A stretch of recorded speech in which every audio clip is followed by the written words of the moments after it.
सभी समस्याओं की जड़ है कर्म बंधन। जिसने जैसा किया है वैसा ही पाएगा। अंत समय जब आएगा तो वही फल मिल जाएगा। जिसने जैसे कर्म किए हैं वैसे ही उनको फल मिलते हैं। जिस समय नजदीक जब समय आता है तो कर्म बंधन वही निकल कर के बाहर आ जाते हैं। चाहे जीवन के हों या फिर कर्म क्षेत्र के हों या फिर आध्यात्मिक के हों। जब अंतिम क्षण आता है तो उस समय आपके सभी कर्म एक साथ हो जाते हैं, एकत्रित हो जाते हैं। सभी समस्याओं की जो जड़ है वो कर्म बंधन है। आपने जैसे किए कर्म वैसे फल पाएंगे। फिर नरक ना आया जग में, फिर जन्म ना पाएंगे। क्योंकि फिर नरक के जो बंधन है, फिर जन्म के जो बंधन है, सभी बंधन आपके कर्म क्षेत्र पर आधारित हैं। जैसे आपने किए हैं वैसे ही आपको फल अवश्य मिलेंगे, चाहे आज या फिर कल।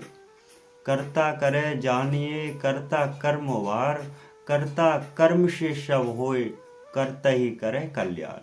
आपके कर्मों से ही कर्म कल्याण कराते हैं। आपके कर्मों से ही स्वर्ग नरक की यात्रा होती है। आपके कर्म से ही आत्मा का मोक्ष बंधन होता है। जो आत्मा का मोक्ष बंधन है, महामुक्ति है, वो आपके कर्मों पर ही आधारित है। क्योंकि आपने जैसा किया है वैसा अवश्य पाएंगे। देह जान विदेह किया, विदेह करे उपकार। संत स्वरूप कर्म बंधन पर कर्म ही करे उच्चार।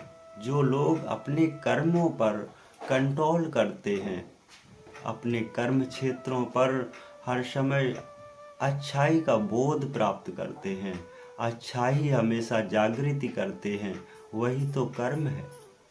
आपने अच्छे कर्म किए हैं तो आपके अच्छे कर्मों का अच्छा ही फल मिलेगा।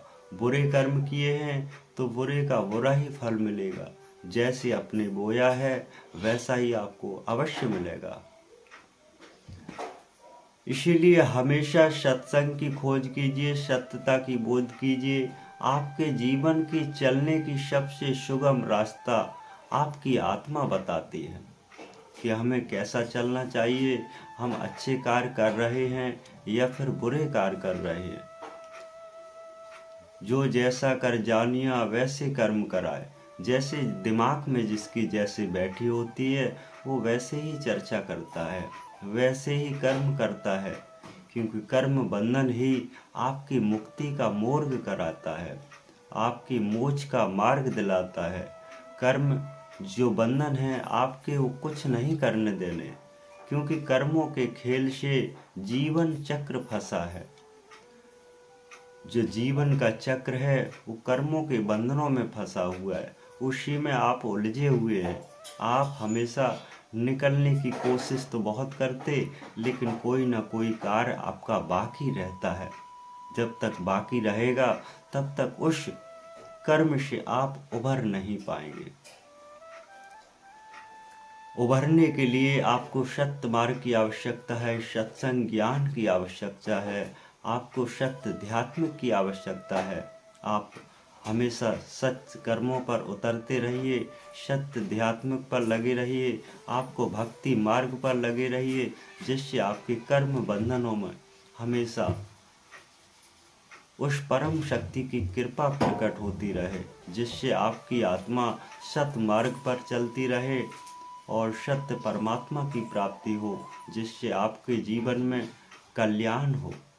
क्योंकि आप हमेशा सत्य संग की खोज करिए, जिससे आपकी आत्मा का कल्याण हो सके।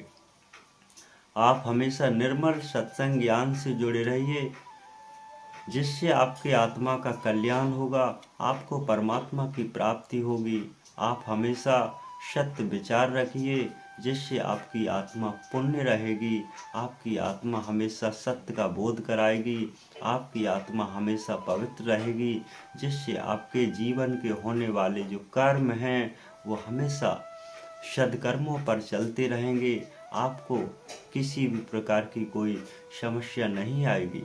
हमेशा आप जुड़े रहिए, नित्य सत्संग को सुनिए, जिससे आपका कल्याण हो सके। सत गुरुदेव।